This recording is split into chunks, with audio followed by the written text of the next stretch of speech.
بسم اللہ الرحمن الرحیم۔ السلام علیکم عزیز طلباء، امید ہے کہ آپ سب خیریت سے ہوں گے۔ جماعت نہام مطالعہ پاکستان کی لیکچر سیریز کے آج کے لیکچر میں میں آپ کی خدمت میں حاضر ہوں۔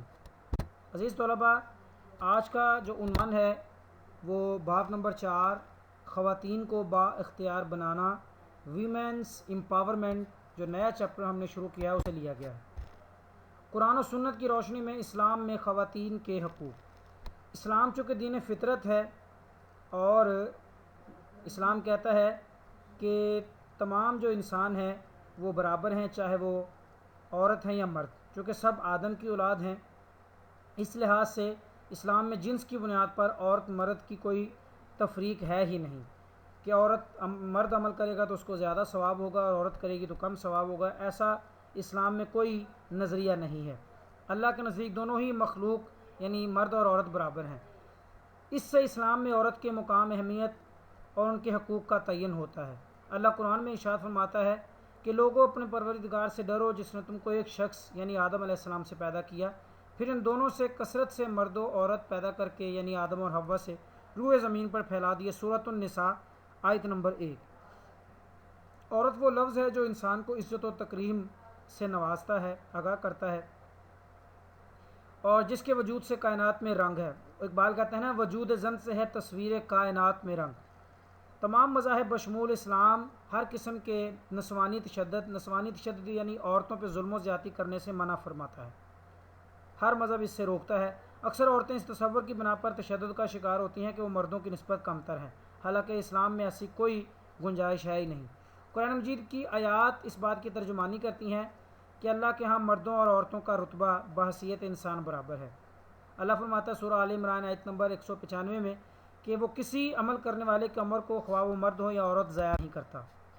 جو شخص نیک عمل کرے گا، مرد ہو عورت، وہ مومن بھی ہوگا تو اس کو دنیا میں پاک اور آرام کی زندگی سے ہم زندہ رکھیں گے اور آخرت میں ان کے اعمال کا نیک صلہ ملے گا۔ سورۃ النحل آیت نمبر 97۔ جب عرب کا جو معاشرہ تھا دور جاہلیت میں، تو اس زمانے میں عورت جو ہے وہ سمجھ لیں کہ ایک پاؤں کی جوتی، اور عورت کو زندہ درگور کر دیا جاتا۔ بچیوں کو جب بیٹیاں پیدا ہوتی تو اس کو زندہ درگور کر دیا جاتا تھا۔ عورت کی عزت کسی طرح بھی محفوظ نہ تھی۔ پھر جب محمد مصطفیٰ صلی اللہ علیہ وسلم دنیا میں آئے تو آپ نے عورت کو تمام حقوق دیے جو جائز اس عورت کے بنتے تھے۔ اس لیے تو ایک شاعر نے کیا خوب کہا ہے کہ عورت کو کبھی کمتر سمجھو نہ خدارا، عورت کو کبھی کمتر سمجھو نہ خدارا، عورت کبھی مریم، کبھی حوا، کبھی زہرا۔ اسلام نے عورت کو مساوی حقوق، عزت کا تحفظ، وراثت میں حق، حق مہر، خلا کا حق، تعلیم و تربیت کا برابری کی بنیاد پر حق اور حق رائے دہی، مشاورت کا حق، شادی کی صورت میں ان کو حق دیا۔ اگر عورت کے پاس ذریعہ روزگار ہو تب بھی اسلام نے یہ نہیں کہا کہ وہ اولاد کی کفالت کرے۔ ماں، بہن، بیٹی، بیوی کی شکل میں اسلام نے ہر رشتے سے عورت کا ترکے میں حصہ رکھا ہے۔ قرآن مجید میں اللہ فرماتا ہے مردوں کو ان کاموں کا ثواب ہے جو انہوں نے کیے اور عورتوں کو ان کاموں کا ثواب ہے جو انہوں نے کیے اور اللہ سے ان کا فضل و کرم مانگتے ہیں۔ سورۃ النساء آیت نمبر 32۔ مردوں کو ان کاموں کا ثواب ہے جو انہوں نے کیے، ٹھیک ہے۔ اچھا، یہ ہم کر چکے ہیں۔ پھر اس کے علاوہ حدیث رسول میں بھی عورتوں کے حقوق و فرائض کو پوری طرح جو ہے وہ بیان کیا گیا ہے۔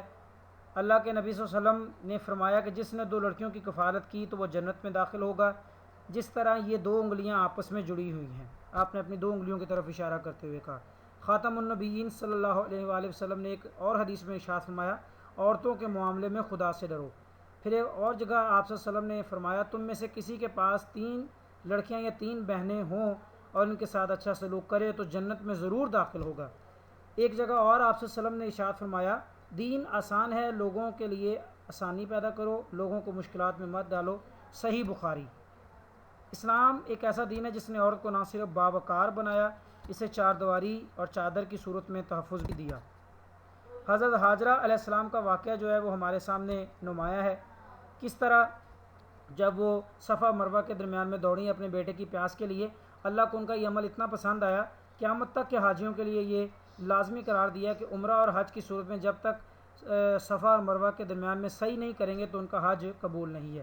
پھر حضرت خدیجہ رضی اللہ تعالیٰ عنہ جو ہے وہ عرب کی مالدار خاتون تھی. جب رسول اللہ ان کی ایک وقت میں جو ان کا تجارتی سامان تھا وہ شام جاتا تھا، 70 ہزار اونٹ جو ہے وہ عنبر کستوری سے لدے ہوئے جاتے تھے.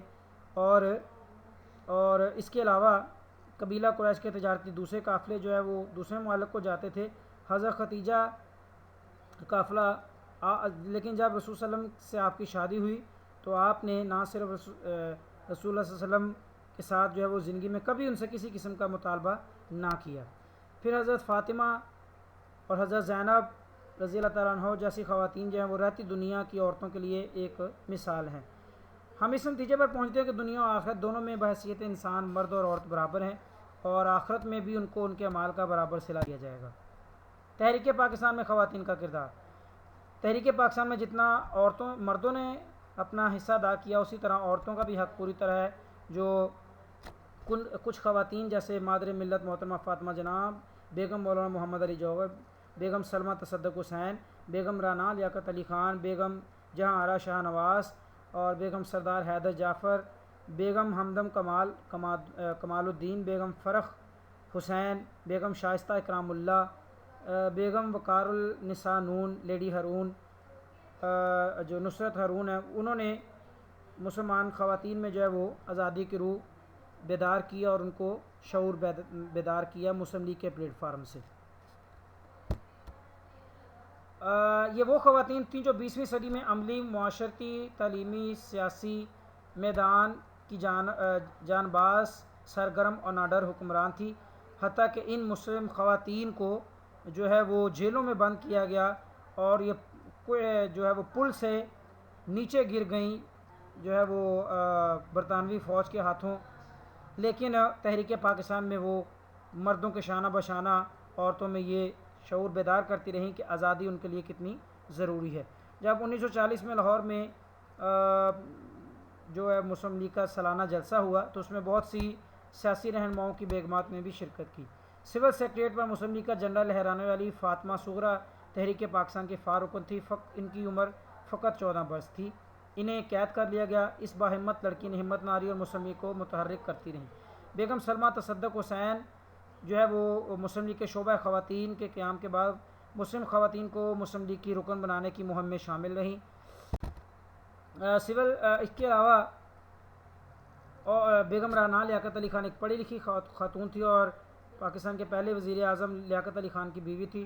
انہوں نے بھی مسلمانوں کو جو ہے مسلم خواتین کو آگے لانے کے لیے اور مسلم لیگ کا سرگرم رکن بنانے کے لیے اہم کردار ادا کیا.